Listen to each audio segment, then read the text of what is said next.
Next bill up on the agenda is House File 3184.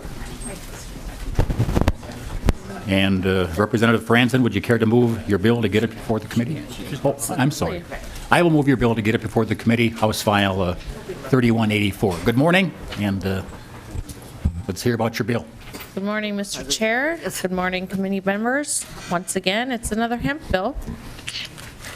Last year, the legislature established an industrial hemp pilot project as authorized under the 2014 Farm Bill, the federal Farm Bill. This legislation enacted in the special session and established the framework for the Minnesota Department of Agriculture and institutions of higher education to study the growth, cultivation, and marketing of industrial hemp in Minnesota. We join a list of 27 other states who now have laws governing industrial hemp and pilot projects. The department has finally secured its federal DEA permit in order to legally import seed for the pilot. They've also released an RFP for pilot program participation, and the department has also convened an advisory group for the pilot program. The funds authorized in this legislation can be utilized for the department for testing equipment and site monitoring activities to ensure compliance and provide outreach, education, and incentives to research pilot participants. Last year's enactment did not provide an appropriation to the department. This bill seeks to help get the program off the ground with its inaugural growing season. We have important information to gather concerning industrial hemp through this program. And with the information obtained by farmers, the department, and our researchers at the U of M, Minnesota, can establish itself as a leader in the development of industrial hemp and hemp-based products under this pilot program's tightly regulated perimeters. And if need be, the department can further articulate how they would use these funds should they be adopted. Very good, Representative Franzen. Questions from the committee? Representative Metza. Thank you, Mr. Chair. Representative Franzen, I like this bill. I'm going to join on it today. I didn't realize I hadn't signed on from last year's endeavors, so keep up the good work on this issue. Why, thank you. It's always nice when this former Iron Ranger and an Iron Ranger can meet on bills again, right? Mr. Chair, a little leeway. Oh, go ahead, Representative. Once a Ranger, always a Ranger. And you're passing around an informational sheet, Yes, Representative? just on what hemp the uses are for, and many of you have probably seen that that literature from last year. And thank you, Representative Kahn, for bringing that forward. She's been also my partner in crime on this piece of wonderful legislation. Not crime. It's.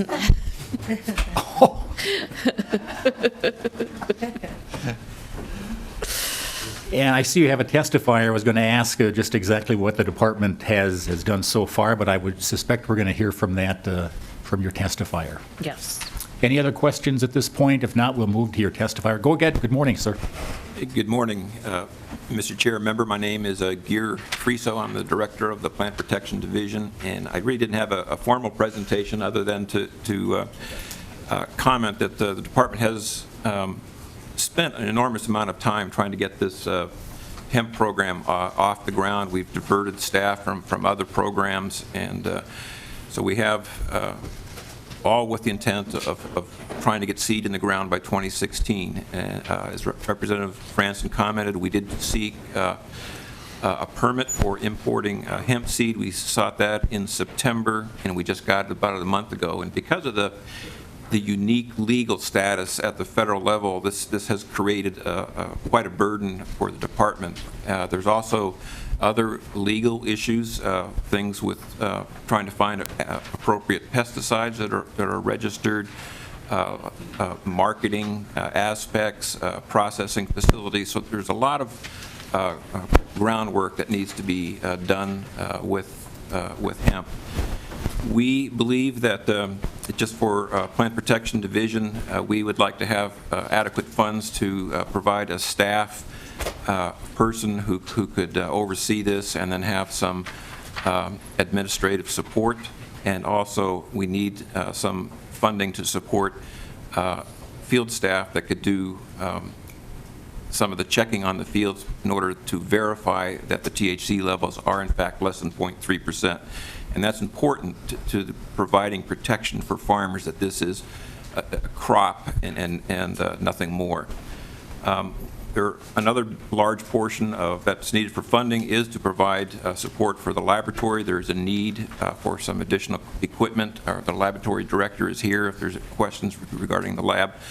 And then we have some initial setup costs regarding IT and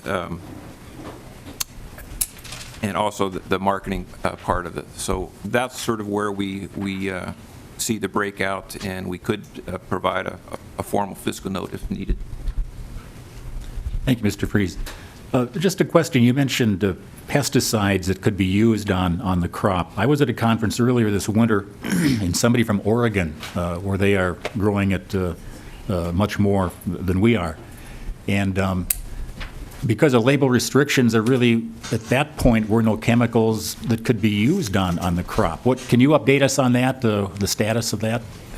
Mr. Chair, Representative, again, and that's an area that's outside of my division. We do have some folks here from PFMD if there's specifics, but my understanding is that there are no pesticides labeled for the use of hemp, so that it does pose a significant challenge for getting this crop off the ground. And another question I had, I heard from a potential grower, this was a year or so ago, that the cost of seed, I think he used the number, thousands of dollars an acre for the seed. Could you comment on the price of seed that we hopefully can get in the ground this spring? Mr. Chair, members, I don't know the specific prices of the seeds, but I do know one of the restrictions is that you can't move seed interstate. So the seed under our DEA permit, it has to come from international sources. So most likely that will be coming from Canada or European sources, and that all has to be coordinated with Customs and Border Protections. And so that all adds to the cost of implementing the program and the cost for the seed. Okay. Representative Metza. Thank you, Mr. Chair, and I think you brought up some very good points there of some of the archaic laws around this that we do need to change. I remember growing up in Rochester and seeing hemp, essentially, or ditchweed as they called it, when I was in school, and grew all over pretty fine and rampantly to the point where, the fire department would come burn it down. It seems like we could source this in Minnesota here, create some great jobs, some great products, and provide a much needed market here in the U.S. that I don't think we're allowing our farmers across the state to access. So, okay, Representative Keel. Thank you, Mr. Chair. And I don't, maybe this is for Representative Franson, but when I look at all these uses, I'm wondering, do we have industries set up that can actually use the hemp, and are they set up to be able to process it and handle it in different ways, or is that still something that has to be developed? Representative Franson, go ahead. We actually do have some interested people that would have a market for hemp and are ready to put seed in the ground. However, because of various issues with the Department of Ag and still trying to maneuver around the federal government, that has kind of been a hang-up. But yes, there is certainly a market, and depending on who the RFP gets awarded to, there are places to move the hemp. Representative Sundin. Thank you, Mr. Chair, and to the author or anyone else. It seems like the only hang-up is the acquiring the seed. Is there any effort, ongoing effort for seed production within Minnesota or the United States at this point? I know we do a lot of other seed crops up in the northern part of the state. I wonder if this is being looked at. To either testifier, Yep. Representative? So I have been in contact with somebody that does have seed that can be put in the ground today if he was allowed to, but still kind of waiting. And the department is really exactly sure if we can actually get seed in the ground this year, or if it'll be in 2017, which has been very frustrating to the farmers that actually want to plant this year. And as you know, that we're going to have to diversify crops because farmers are looking for another option. Mr. Freeze, I think some of the language had to do with working with the university. So when you hopefully get this going, are you looking at plots at an experiment station around the state, or would farmers actually plant these test plots? Mr. Chair and members, both the Farm Bill and the state statute allows pilot projects to be put in place either through the Department of Agriculture or institutes of higher learning. The University of Minnesota does have their own DEA permit, and so they are doing their own work. Our pilot project is structured right now that we would look to subcontract with individual growers or farmers or other interested parties. So it would be the Department of Agriculture that actually is holding the pilot project, but it would be individual farmers that would contract with us for that program. Okay, so are you saying that both the university and the department are going to have kind of separate programs going here? Mr. Chair, members, the university is actually looking at a much different aspect. They are researching, looking at existing wild varieties of hemp or ditchweed, as you say, and they're trying to explore the development of varieties that can be utilized for hemp. So they are looking at a sort of a different aspect where our pilot project is driven by the state statute, which focuses on cultivation, growth, and marketing of hemp. Okay, thank you. Questions from committee members?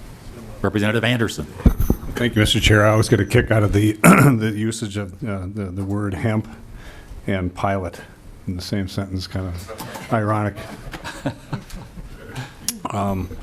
To either Representative Franzen or a testifier, I guess my question is, this pilot project would not be able to go forth if it wasn't, if we didn't fund this with $500,000? Is that true? Representative or Mr. Freeze?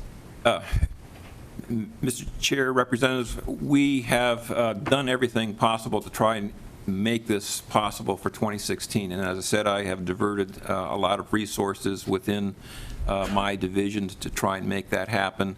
That has taken away from other existing programs. What I'm fearful for is if we do not get some sort of support, that really pulls the rug out from us, under us, from our ability to do the necessary follow-up inspections and the analysis of the crop. And I believe that's critically important because we need to protect farmers. We need to show that this is hemp and it's not anything else. And unless we have the ability to conduct that testing and analysis, I think the program is very much at risk.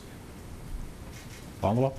Yeah, thank you, Representative Mr. Chair. Anderson. It's not that I'm against the bill. I just, to me, it's spending $500,000 to go out and plant some seeds and to do some follow-up. Just, it seems like a lot of money, and that's all I have to say. It's just a comment.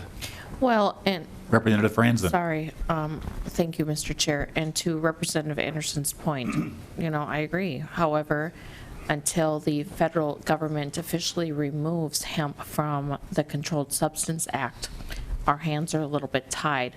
Under the federal farm bill and moving forward, they have been saying that, you know, that there is no appropriations for the feds to come after states who are growing hemp, much like the medical cannabis. However, we still do have to follow the letter of the law. And so without the funding, it does pose to be some problems here in the state of Minnesota. Representative Hansen. Thanks, Mr. Chair. Well, I was still reacting to Representative Metza saying he grew up in Rochester, not the rain. But Mr. Chair, iron and Representative ag. Metza. I didn't catch your comment. Iron and ag. What a combination. My serious question, Mr. Chair, and maybe for the author is, following up on Representative Anderson's, we have a number of spending bills here today, and I'm not sure, I'm not on Ways and Means, but I'm assuming that targets will be coming soon, and this one looks like it's spending general fund, and we've had a couple other general funds, so is there any indication of what the target is for the ag finance budget for general fund? Do we know that yet? That's beyond my pay grade. There's been discussion about targets coming out in the next few days, but I don't know what those numbers would be. In other committees, too, are hearing spending bills, and that same question has come up. And Mr. Chair, it'd be good to have, we have these testifiers come, and we've got high expectations on good projects, but if there's no money, they won't happen, I guess. And so I guess we'll watch the next couple days what reality is. Yeah. Any other questions from committee members? Representative Franson, you mentioned the hurdles because of federal regulations. Do you see any movement of them relaxing some of their standards on hemp? Yeah, there has been some slow movement on that, but once again, like I mentioned, the Controlled Substance Act, Congress really needs to remove the hemp from the Controlled Substance Act, so that will, free up all states to be able to grow hemp. Hemp is obviously not a drug, but due to back in the day when it was put under the classification of marijuana to stop the growth of hemp because it was competing with the paper industry and amongst other things. And here we are today with this erroneous classification. Again, questions from the audience. I believe there's somebody that wants to testify. Okay. We have a couple. Make your way up to the dais and have a chair and begin your testimony. Good morning. Thank you, Mr. Chair and members. I'll be very brief. My name is Tom Peterson. I represent the Minnesota Farmers Union. And I just, 2 quick points on the federal level. We're seeing more co-authors. A lot of our congressional delegation on the House has signed on to the bill, and Senator Franken signed on to the bill, and hopefully that Senator Klobuchar that will help us move hemp forward. So it is, I think, going this way. Our other thought is the committee's deciding what to invest in this session. As last year, we decided to create the hemp pilot project, but I've been, talking with MDA quite a bit. I do think they need some funds if we're going to move forward. Farmers are taking a lot of risk in looking at this or deciding to move forward. And I would point out that other neighboring states are moving forward. North Dakota has already selected 3 farmers that they're going forward and working with their Department of Agriculture. So what I worry about happening if the state chooses not to invest in this and we're not supporting our farmers, that the companies that are going to be buying and making the products are going to go to North Dakota, are going to go to Kentucky, where I think they had 117 in their pilot projects. And so, we would urge you to consider investing, some money in this program, at least to get it started and see if it's something that would work in Minnesota. Thank you. Thank you. Go ahead, Representative. Yes, well, I'm always pleased to be here with my co-author. We need to start off with your name. Phyllis Kahn. How long you been here? I usually don't sit in this seat very much, so I don't know what to do when you get here. Actually, Mr. Peterson said most of what I was going to say, which is that we are falling behind other states. We are falling behind. I have a wonderful letter from the former Speaker of the House in North Dakota that I used to work with on this bill, dated 2009. And Kentucky has moved way ahead of us, largely from the support of Mitch McConnell, which I don't think there's any other subject I agree with him on. and so I think the federal government will hopefully be moving to help us on this. And I can't think of any appropriation that's more of a win-win situation for us to move forward on this issue. And there are, at various times, we've had local people come showing the bricks and so forth that they're making from all imported hemp, since we're not growing any here. So, Very good. very Thank you, Representative. Final I see no more questions. Any final comments, Representative Franzen, on your bill? Yes, so this bill that I put on before you is the ongoing appropriation bill. And also, I'd like to add that White Earth Reservation is very much interested and excited about this hemp program as well. Very good. With that, House File 3184 is going to be laid over for possible inclusion. Stay right there. Next bill coming up, House File 3185. And again, I will move that bill, Representative Franzen, to get it before the committee. So go ahead, let's hear about your next bill. Same as the first, only this is a one-time appropriation. Very good. I assume questions would be few or none. And final comments? Unless we want to do a Groundhog's Day, you know, it's another great bill. Okay. So once again, House File 3185 will be laid over for possible inclusion in a finance bill.